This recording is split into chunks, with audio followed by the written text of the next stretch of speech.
Paws in the City has become one of the largest and most important animal rescue groups in the Dallas-Fort Worth area. Year after year, Paws in the City has seen an increase in community involvement through the number of volunteers, financial support, and, most importantly, the number of animal lives saved. Committed to ending the abuse, neglect, and overpopulation of Dallas area dogs and cats, Paws in the City volunteers work towards the goal of finding every pet a loving home. Whether surrendered or born as a stray, many animals find themselves here at the Dallas Municipal Animal Shelter. The animals that are out in the field are either impounded because they're running loose, or someone just doesn't want the animal anymore, and so they turn it into us. And we're seeing more of that, especially out in the field, because of the economy right now. You know, we get a lot of animals that come in that behaviorally they can't be put up for adoption, or they've been hit by a car, or something like that. And of course, we look to our rescue groups to help us out on some of those kind of animals, which Paws in the City really does. Due to overwhelming numbers, it's hard to find healthy animals a home, and even more difficult for the ill, injured, and abused. I have a great respect for the Paws in the City. They're a great rescue organization. Probably one of my biggest groups that pull from us from here at DAS, and I can always rely on them. They're not going to let them be euthanized, and they will do whatever it takes to make sure that doesn't happen. For animals that are too ill, but that can survive with treatment, the Paws in the City foster program gives them more time for adoption. We're an all-volunteer group, and this is our passion. And what makes us so special is every dime that is donated goes to the dogs or cats. Paws in the City's biggest expense is medical. Since we do treat everything from heartworm, and we also obviously spay and neuter our dogs and cats as well.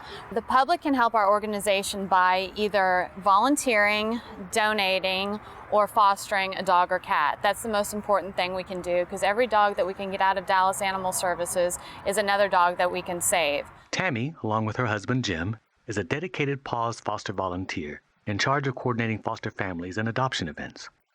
Without volunteers like them, there would be no hope and no second chance for pets like Cagney and Lacey. Two loving German shepherds at the Dallas Animal Shelter were set to be euthanized due to heartworms. Paws rescued them, and then it became clear that they had more medical issues. Both were diagnosed with pneumonia, and Lacey's advanced case landed her at a specialist.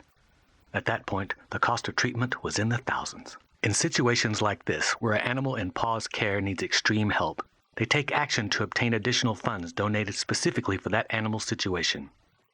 Cagney and Lacey were both adopted separately, and Cagney is now being trained to be a medical alert dog to assist her new human companion of impending seizures. Like Cagney and Lacey, all Paws animals come with their own unique journey.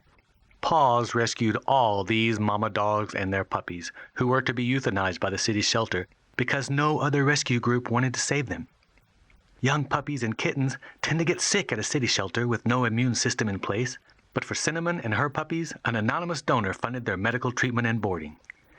And through email pleas for donations, Paws raised money to pay vet expenses for the others. Rose, a pregnant mother, was left at the Dallas Animal Shelter and went into labor one day after Paws rescued her. She had complications and was rushed to the emergency vet for a C-section. Sadly, Rose came down with an upper respiratory infection and passed it on to her kittens. 2 of the kittens survived, thanks to Paws' efforts to treat them. They've been healthy. The last 2 or 3 weeks have made a huge difference. Rose is a remarkable mother and has done a great job, as well as the foster. The CAT program has recently expanded.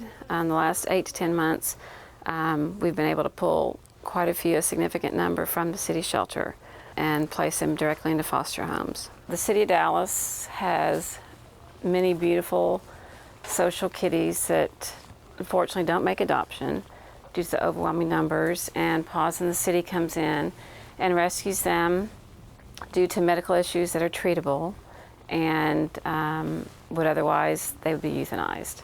These kitties would not be here without the foster people. Every day, Paws volunteers witness firsthand the tragic consequences of pet overpopulation. But it is the rewarding moments when a foster pet finds a forever home that makes it all worthwhile. Well, we rely on our foster families. We really need foster families for these guys.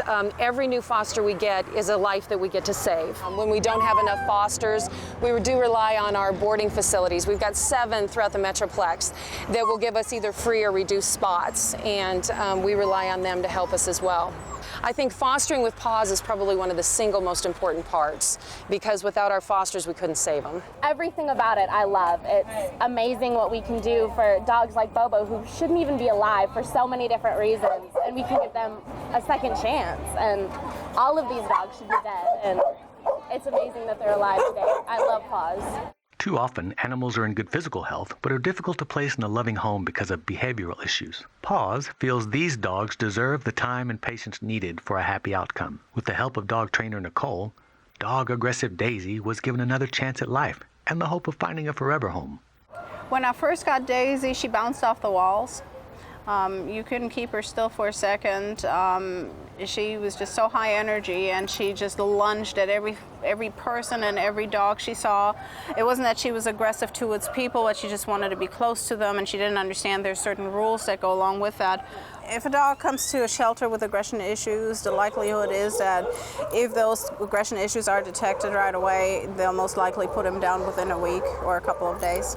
After spending time with Nicole at her Biker Dogs training facility, Daisy now lovingly plays with puppies, walks in a pack, and even exercises on the treadmill. She's come a long way. I work with them on a daily basis, make sure that they have plenty of socialization, that they have plenty of home environment. I'm sort of a halfway house for canines. We usually try to transition the dog from the halfway house into the new home so that the new owner knows exactly what the key concepts are that they need to uphold, how to keep the dog in line, how to make sure that the parameters, the boundaries are set properly, and not to counteract what the dog has been so heavily working on. And that way the return rate is a lot lower. Like Daisy, there are so many other incredible stories of rescue, treatment, and adoption. Bobo was rescued by Paws and treated for a severe case of distemper, heartworm, and mange. Bo adopted us. Yeah. Yeah, it had nothing to do with her, you know. I didn't do anything, trust me. Bo is part of the pack. Every night he has to cuddle with somebody. He is a complete lap dog. Carly, a lab puppy left at the city shelter, had a badly mangled leg that needed to be amputated. Paws stepped in and provided her with the necessary medical care. She now lives with a family and is doing great. Homer the kitten was blinded from an eye injury and needed surgery, which Paws provided. And special stories like Grace, a stray found exhausted and disfigured. Grace had been doused with either boiling water or acid. Her picture and story were posted on Facebook, and within minutes, donations from $10 to hundreds of dollars poured in, some from as far away as South Dakota. Despite her disfigurement, she was adopted at her first adoption event. These stories are just a microcosm of what Paws in the City is all about. People coming together whenever an animal needs help. Paws in the City is making a difference, one animal at a time. We're only limited by our financial resources.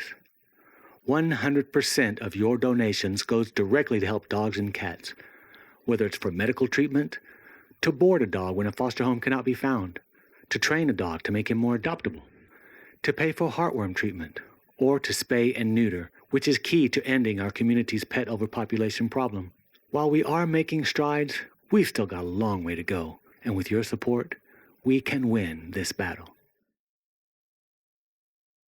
And I will wait for you to take my hand.